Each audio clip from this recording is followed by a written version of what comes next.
Hello everyone, this is Tripti from class 9B and today I am here to represent my project on the topic The Story of Village Palampur.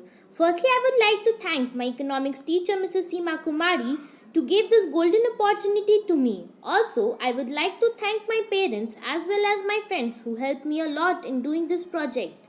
The purpose of my project is to introduce some basic concepts relating to the production, and I am going to do this through the story of a hypothetical village Palampur.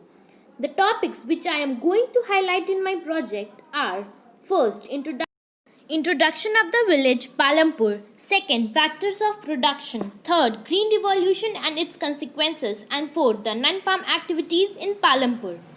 Introduction.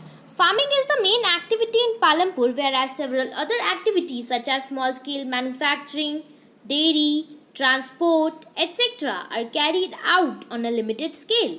The production activities needs various types of resources such as natural resources, man-made items and human effort, money, etc.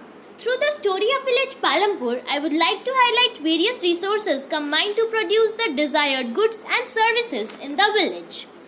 Palampur is well connected with neighboring villages and towns. Raiganj is a big village which is 3 kilometers from Palampur and further on the nearest small town of Shahpur. This village has about 450 families belonging to different castes. The 80 upper caste families own the majority of the land in the village. Their houses are quite large and are made of brick with cement plastering. The SCs or Dalits comprise one-third of the population and compromise to live in one corner of the village and in much smaller houses, some of which are made up of mud and straw. Most houses have electric connections. Electricity powers all the tube wells in the fields are used in small business. Palampur has 2 primary schools and 1 high school. There is a primary health center run by the government and a private dispensary where the sick are treated. The above information concludes that Palampur has fairly developed systems of roads, transport, electricity, irrigation, schools, health centers, etc. The story of Palampur is an imaginary village. Factors of production. The aim of production is to produce the goods and services that we want. There are 4 requirements for production of the goods and services. The first requirement is labor and other natural resources such as water, forests, minerals, etc. The second requirement is labor, that is, people who will do the work. Some production activities require highly educated workers to perform the necessary task. Other activities require workers who can do manual work. Each worker provides the labor necessary for the production. The third requirement is physical capital, that is, the variety of inputs required at every stage during the production. Physical capital is further divided into 2 categories: fixed capital and working capital. Tools and machines range from a very simple tools such as a farmer's plow to the sophisticated machines such as generators, turbines, etc. Tools, machines, buildings can be used in production over many years and are also called fixed capital.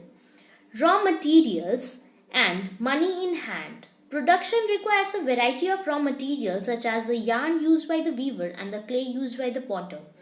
Also, some money is always required during the production for making payments and buy other necessary items. Raw materials and money in hand are called working capital.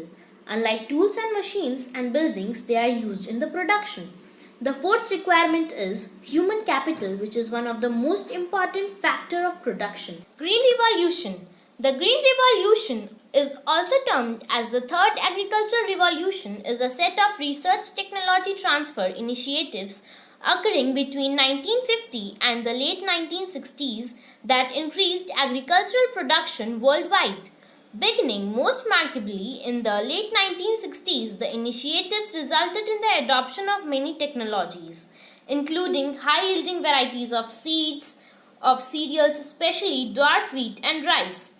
It was associated with chemical fertilizers, agrochemicals, and controlled water. supply, that is, usually involving irrigation and newer methods of cultivation including mechanization. All of these together were seen as a package of practices to supervise traditional technology and to be adopted as a whole. Norman Borlaug is known as the father of Green Revolution, who received Nobel Prize in 1970.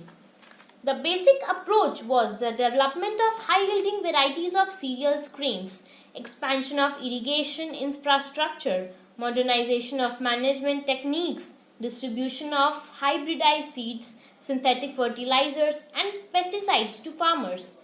The term Green Revolution was first used by William S. Gord in the Administrator of U.S. Agency for International Development, that is USAID. In a speech on 8 March 1968, he noted the spread of new technologies as there are other developments in the field of agriculture contain the making of a new revolution. It is not a violent red revolution like that of Soviets, nor it is a white revolution. I call it the Green Revolution. Consequences of Green Revolution.